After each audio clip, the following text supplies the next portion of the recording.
जब भी दोस्तों आईपीओ की बात होती है तो एक इन्वेस्टर्स की आंखें चमक जाती हैं। वो सोचता है इसको सब्सक्राइब करके या वो इसमें लॉन्ग टर्म इन्वेस्टेड रहेगा या फिर लिस्टिंग गेन बुक करके बाहर निकल जाएगा। जी हाँ दोस्तों, एक और नया आईपीओ आने वाला है जिसका नाम है पावर ग्रिड इनविट आईपीओ। दोस्तों ये आईपीओ 29 अप्रैल को आने वाला है। इनविट का मतलब क्या है, ये कंपनी करती क्या है, क्यों ला रही है आईपीओ, इसका हिस्ट्री क्या है, क्या ये सब जाने बिना आप इसमें इन्वेस्ट करेंगे? अगर सारे पॉजिटिव्स और नेगेटिव्स जानना ही है तो वीडियो को एंड तक देखिए और चैनल को सब्सक्राइब कीजिए, बेल नोटिफिकेशन बटन को प्रेस कीजिए क्योंकि इसे दबाए बिना आपको मेरी किसी भी वीडियोस की नोटिफिकेशन नहीं मिल पाएगी। चलिए दोस्तों बात कर लेते हैं इनविट क्या है।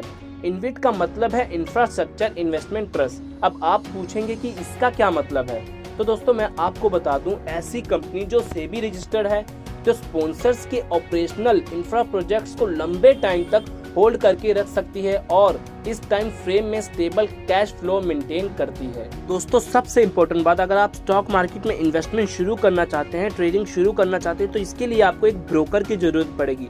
वैसे तो इंडिया में बहुत सारे ब्रोकर हैं, लेकिन मैंने अपने डिस्क्रिप्शन सेगमेंट में एक लिंक दिया हुआ है देश का number 1 full service broker angel broking का।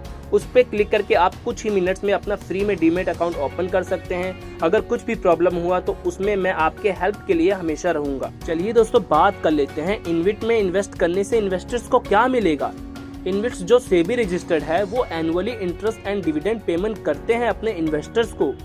इनविट में 49% लेवरेज रेशो रहता है, इसको 70% भी कर सकते हैं, लेकिन कुछ रूल्स को फॉलो करने के बाद। नंबर 1, लिस्टिंग के बाद 6 continuous distribution of dividend to unit holders. Number 2, AAA ratings. Number 3, additional disclosures and compliances. Number 4, end users restrictions. दोस्तों हमने इनविट का मतलब तो समझ लिया, लेकिन अब बात कर लेते हैं पावर ग्रिड इनविट क्या है।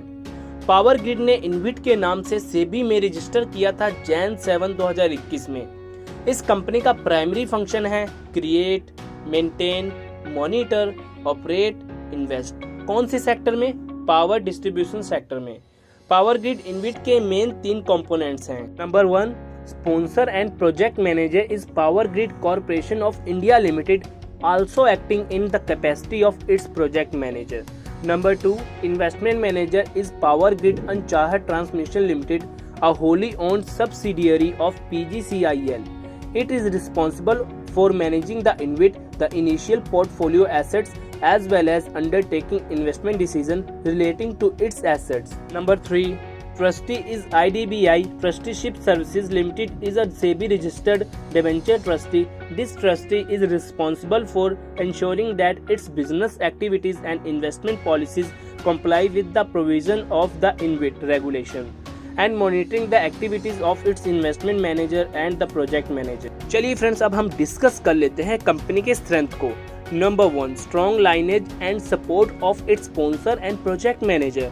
Number 2, consistent and stable cash flows from assets with long-term visibility and low counterparty risks. Number 3, strong financial position. Number 4, government support and established regulatory framework. Number 5, strategic and critical nature of power transmission infrastructure with low risk of emergence of alternate transmission infrastructure. The last point is skilled and experienced investment manager has a strong corporate governance philosophy. चलिए friends बात कर लेते हैं company के risk के बारे में। क्या क्या रिस्क है? नंबर 1, ये एक न्यू ट्रस्ट है इसलिए ओल्ड रिकॉर्ड नहीं है कंपेयर करने के लिए।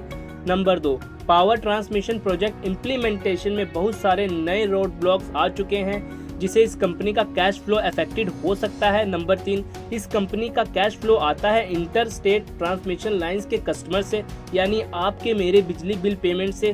पेंडेमिक जैसे केसेस में अगर ये पेमेंट नहीं आया तो कंपनी का फाइनेंशियल खराब हो सकता है। नंबर 4, ट्रांसमिशन चार्जेस फिक्स होता है गवर्नमेंट पॉलिसी से, डिमांड सप्लाई से नहीं, इसलिए अगर ज़रूरत पड़े तो फिर से फेयर्स इंक्रीज नहीं कर पाएगी कंपनी।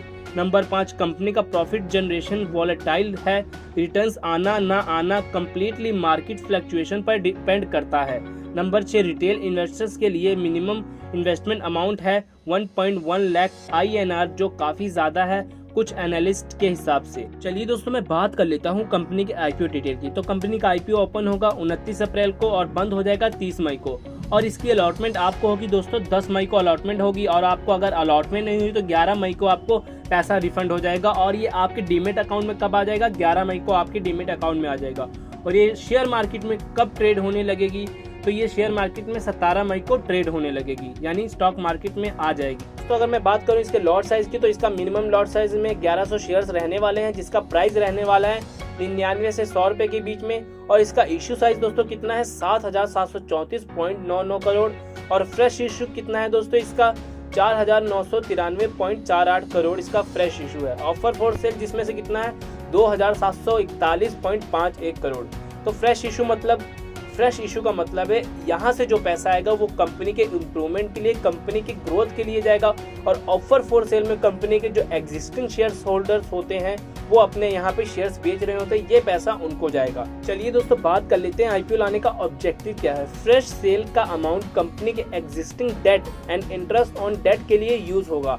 OFS का अमाउंट जाएगा शेयर्स होल्डर्स को, मतलब कंपनी के मेजॉरिटी शेयर होल्डर्स शायद पैसा निकाल के डेट रीपे करने के लिए आईपीओ ला रहे हैं। चलिए दोस्तों अंत में हम बात कर लेते हैं कि इसके आईपीओ को सब्सक्राइब करना चाहिए कि नहीं। तो दोस्तों सिंपल सी बात है, ये एक नया कंपनी है। इनविट भी अभी बस 3 महीने पहले रजिस्टर हुआ है। पावर सेक्टर में ग्रीन एनर्जी काफी पॉपुलर हो रहा है और इसलिए शायद आने वाले दिनों में उनको डिस्ट्रीब्यूशन सिस्टम चाहिए होगा। इसलिए शायद ये company Indian power distribution sector को प्राइवेट ग्रीन एनर्जी प्लेयर्स के लिए ओपन कर देगी आईपीओ के जरिए। एक बार अगर अदानी या कोई और एनर्जी कंपनी इसमें स्टेक ले लेती है तो फिर ये शेयर्स फटाफट ऊपर जाएंगे और डिविडेंड भी कड़क मिलेगा। लेकिन ये थोड़ा speculative and long term gas है। आपको क्या लग रहा है इस बारे में? कमेंट सेक्शन में आइए और बताइए। दोस्तों आज की वीडियो में इतना ही, तब तक के लिए दोस्तों जय हिंद।